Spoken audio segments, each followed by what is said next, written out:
Hey, I'm John Cannell, and today on Preppy Kitchen, we're making an easy, delicious quiche. So let's get started. First off, we're making the dough. It's one of the most important parts of a quiche, and I always love to make my homemade buttery pie dough. But if you're using store-bought, that's totally fine. Just go ahead and skip ahead in the video. I want 2.5 cups or 300 grams of all-purpose flour.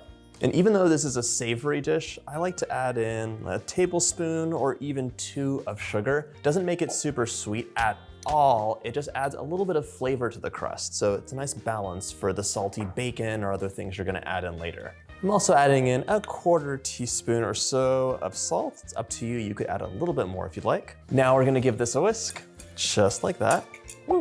Set this aside, we do not need the scale. Now we're gonna add in our cold butter. You can see there's ice water out here, but the butter is still in the fridge because I do not want it to warm up at all. Grab the smallest cutting board in the world, and we're gonna make this really quickly. Whenever I make a pie crust, I always make a double batch because that way you can have a pie crust in the freezer hanging out and waiting for you for any kind of like a baked pastry on demand. You can use it to make a galette, pies, like quiche, so many things. We're gonna cube this up into small, like almost teaspoon-sized pieces. Making double and freezing one is something I learned from my mom. Whenever she makes anything that is at all time intensive, she just makes 2 of them because it's less work. And then her freezer is full of delicious things. She could throw a dinner party with no work. Okay, just like that.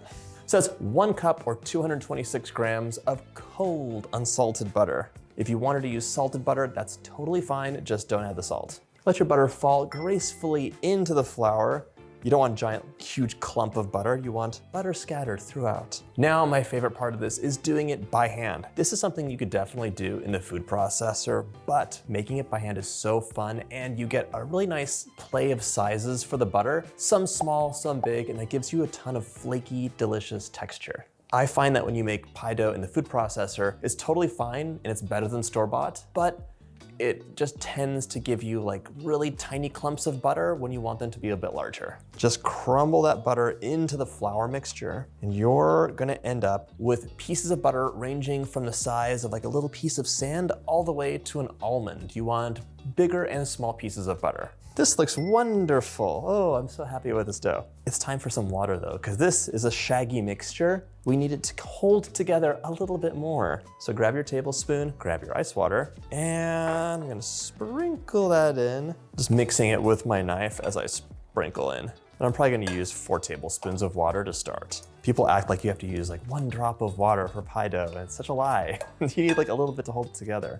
I'm gonna press it down with my knuckles. You know your dough is ready when you can grab a clump, squeeze it, and it holds together. Fell apart a little bit, but it's almost ready. I promise I wasn't adding a full tablespoon. I was adding like 3 drops at a time. One final tip for the pie dough, instead of just mixing it up, I'm using my palm and I'm pressing it down, and then I fold it over and I press down again, and I find that gives you little pages of butter, which mimic in some ways a puff pastry or a rough puff. This gives you a flakier pie dough with more interest. This is done, and I wanna show you. I'm gonna tear some off. Do you see these layers? That is what's gonna bake up and be so nice. You can grab some paper or plastic. Some of this might be like a little bit crumbly, but the nice thing about chilling your dough is it comes together. I'm gonna cut this into 2 equal pieces. Look at this. Just take a look. See those layers in there?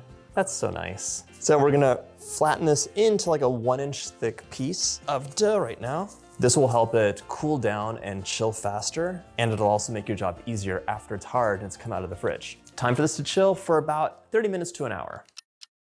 After your dough has chilled, you're gonna wanna preheat that oven to 425, get it nice and hot for this blind bake. If you're making your crust at home, like I love doing, blind bake the crust, it really helps it be nice and crispy. If you're using a store-bought pie crust, do not blind bake it, they will burn. A lot of times they have shortening in there, and what happens is they just burn really easily. So blind baking is really for those homemade butter crusts. It's a little extra step, but it's totally worth it. I let this sit on the counter for just a few minutes so it can warm slightly lightly, and now I'm gonna roll it out. Quiche is one of those things that I grew up making all the time with my mom. She would go to her garden and pull out all the veggies that she loved, like Swiss chard and like some fresh onions, and just like caramelize the onions, add the Swiss chard in, maybe some sun-dried tomatoes, lots of different cheeses. Whenever you're rolling a pie dough out, just make sure you keep it moving.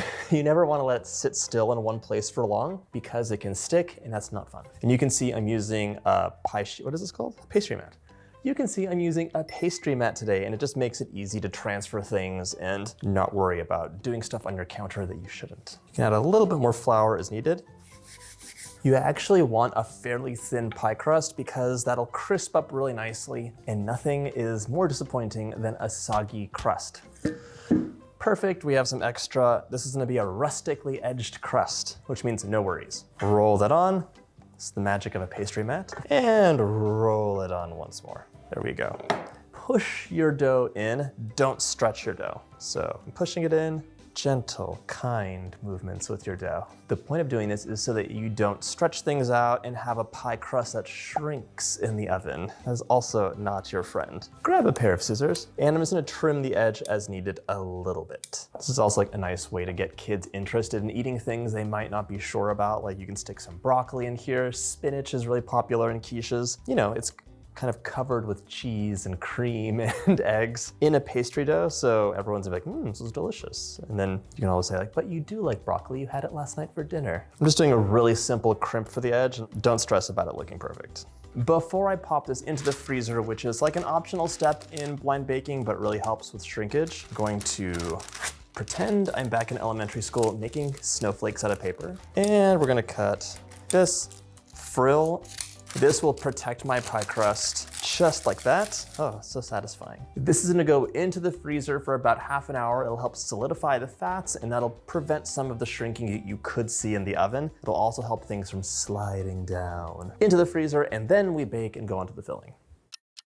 My pie crust is out of the oven, it's rock hard. And now I'm inserting this reusable situation I wanna talk about really quickly. It's like a double or triple layer of foil. And I just have this set with some pie weights, but you could use dried beans. And it fits really nicely into your pie crust and supports it during the bake. Just press it up against here like this. And I don't add this in until it's frozen, because if you smushed foil against your pie crust, it would cut into it and you have like paper thin layers that would break. So I always add it in once it is frozen. This goes into the oven, 425 for about 15 to 20 minutes. The edge will look like nice and dried out, and it'll give our pie crust a head start on baking. In the meantime, we can get to the filling and that bacon. So today's quiche is like a brunch breakfast vibe with a bacon, cheese, little green onion. You could add some caramelized onion to give it more of a quiche Lorraine feel, and any other veggies you enjoy. You could have the chard, the mushrooms, asparagus, broccoli. Literally the list goes on. Spinach. Just make sure you cook it down so you're either roasting or parboiling these guys and then patting them dry so there's no excess liquid. Water's your enemy here. Our crust is all set, so now let's make that filling. I have about 6 pieces of bacon here, 6 strips, and I'm gonna give them a cut so I have little sections. These guys are going into a cold pan, and there is of course no butter added for this. Just gonna sprinkle these guys in, and we're gonna stir them over medium heat until they are nice and crispy, delicious bacon pieces.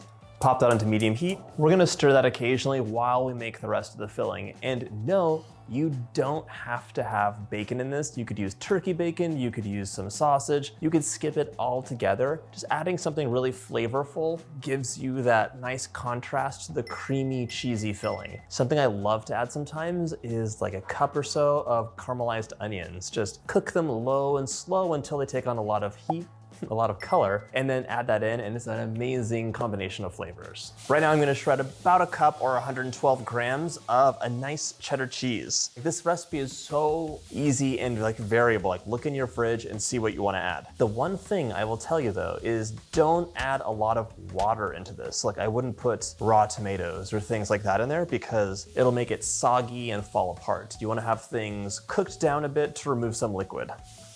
There's my cheese. And today I'm gonna chop up a couple tablespoons of green onion. I love this in recipes. If you like spinach, you could wilt some spinach and add that in there. That's another time where you don't want to add a lot of water. As you know from cooking spinach, like you have this much and it becomes that much because it's all water. So you want to wilt it and remove the water first before adding it into your quiche. I'm saving a few tablespoons of this for the top because we're gonna make it look a little pretty. Now we're just gonna go back to our bacon and it should be almost ready.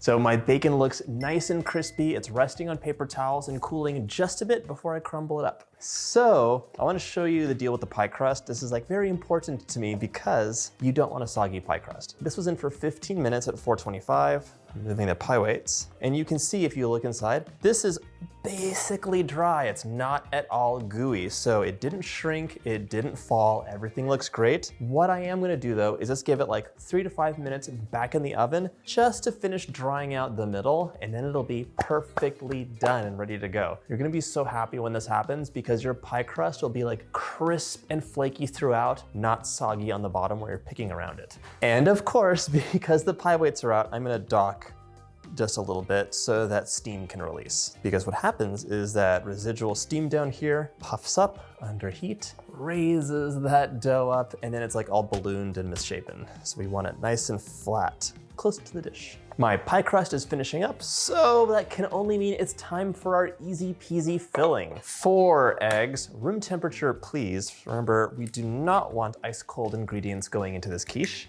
Anytime you have a custard that goes into the oven, you really want to have it be room temperature to warm because it should cook evenly. If it's cold, the middle's gonna take too long to set and the edge will be overcooked and rubbery. Now I want 1 1/4 cups of heavy cream, that's 300 ml.